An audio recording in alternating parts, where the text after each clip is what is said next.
El sitio de Valer, los últimos de Filipinas.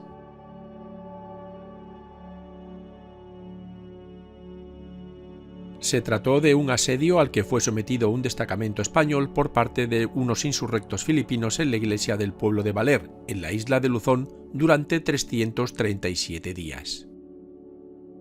La guerra entre Estados Unidos y España había acabado con la derrota española plasmada mediante la firma del Tratado de París entre ambos contendientes en diciembre de 1898. En dicho acuerdo se reconocían las siguientes condiciones: la independencia de Cuba y la cesión de Puerto Rico, Filipinas, esta última con compensación económica, y la isla de Guam a los Estados Unidos. El resto de las posesiones españolas del Pacífico fueron vendidas al Imperio Alemán mediante el Tratado Hispano-Alemán firmado un año después, a cambio de 25 millones de pesetas. Y de esta forma quedaba desmantelado definitivamente el Imperio Español, surgiendo una nueva potencia mundial, los Estados Unidos de América. Pero desgraciadamente los 60 sitiados de Valer resistieron durante casi un año más sin saber que el conflicto ya había terminado, siendo este, por tanto, uno de los actos de heroicidad de un ejército más notables ocurridos en una guerra moderna, o si por el contrario se quiere ver desde el otro punto de vista, fue un acto de obstinación. Pero hagamos antes un poquito de historia. En la primera circunnavegación de la Tierra, el portugués Fernando de Magallanes, al servicio de la corona española, llegó a unas islas del Pacífico donde en 1521 halló su muerte. Magallanes las incorporó al Imperio Español, y poco después, ya a mediados del siglo XVI, las islas se llamaron Filipinas en honor al rey de España, Felipe II. En esos momentos España estaba en la cúspide de su poder y era la primera potencia mundial, y como llegó a decir el rey, en mi imperio no se pone el sol. 3 siglos después, ya en plena decadencia, Cuba, Puerto Rico, Filipinas y algunas islas del Pacífico eran los últimos restos de este imperio de ultramar que todavía se conservaban. Pero Estados Unidos estaba detrás ambicionando estos territorios. Recordemos que esta fue la época del auge del expansionismo europeo y norteamericano por todo el mundo. Ya a finales de 1898, los rebeldes filipinos se aprovecharon de esta debilidad de la metrópoli y atacaron toda la región para conseguir su tan ansiada independencia de la corona española.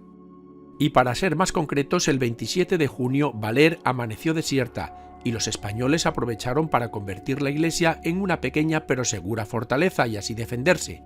Sus muros eran de 1,5 metros de grosor y el edificio medía 30 metros por 10. En tan solo 3 días, los soldados cavaron zanjas, inutilizaron entradas, convirtieron el campanario en puesto de observación, fabricaron un horno de pan, cavaron un pozo y se aprovisionaron abundantemente para resistir el ataque de los insurrectos. En total estaban allí recluidos 57 militares y 3 religiosos, teniendo en cuenta las incorporaciones posteriores. Los rebeldes tagalos les comentaron la derrota española frente a los Estados Unidos y les instaron a rendirse, pero ellos, al ser desconocedores de esta información, se negaron rotundamente. Y esta fue la primera de las 9 tentativas de rendición que les ofrecieron los filipinos, pero en los 337 días del sitio se toparon siempre con una negativa por respuesta. Y a pesar de ser mucho más numerosos los enemigos y dominar lógicamente el territorio, tan solo consiguieron que 6 desertores huyesen del sitio. Los soldados españoles estaban bien pertrechados, pero tuvieron que hacer frente a la otra cara de la guerra, la psicológica.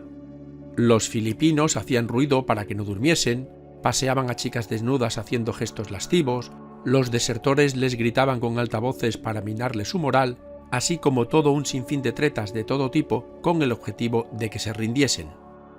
A todas estas provocaciones el capitán de las Morenas respondía: la muerte es preferible a la deshonra.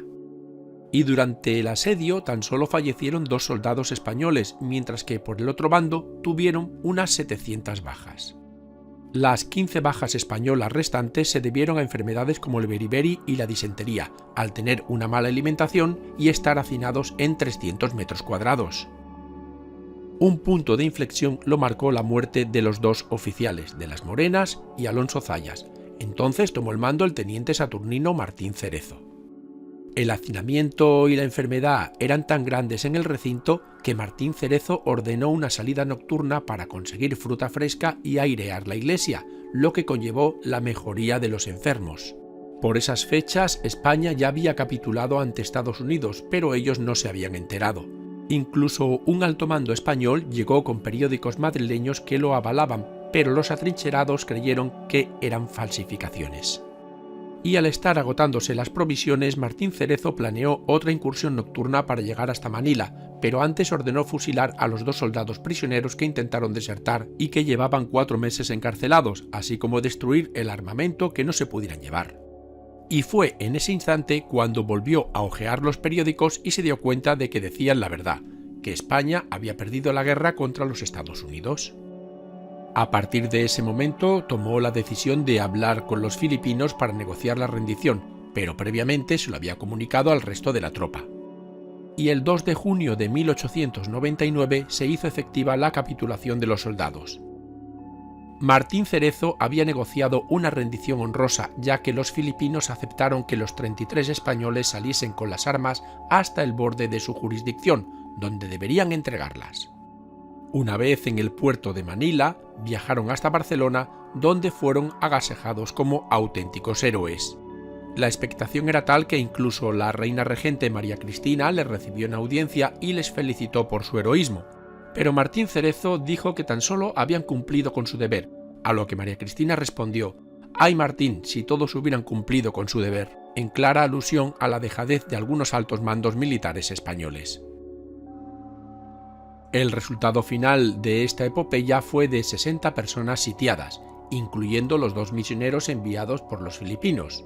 De ellas, 15 murieron de beriberi o disentería, 2 por heridas de combate, 6 desertaron y 2 fueron fusilados por orden de Martín Cerezo tras ser declarados culpables de intento de deserción.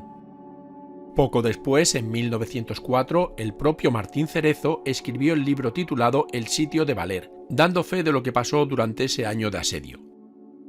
Y además de este y otros libros, también se han realizado diversas películas sobre este acto heroico. La más reciente es 1898, Los últimos de Filipinas, estrenada en el año 2016. Y ya para finalizar diremos que el 5 de febrero del 2003 el Congreso de Filipinas acordó, a propuesta del senador oriundo de Baler Edgardo Angara, el establecimiento de un Día de la Amistad Hispano-Filipina para conmemorar los vínculos históricos y culturales entre ambos países. Y también lo que decidieron fue elegir precisamente el 30 de junio como fecha de esa conmemoración en memoria del sitio de Baler, puesto que ese fue el día del decreto del presidente Aguinaldo por el que se consideraba a los héroes de Baler amigos de Filipinas y no prisioneros de guerra.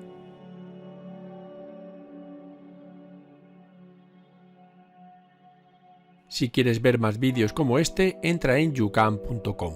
Muchas gracias por tu atención.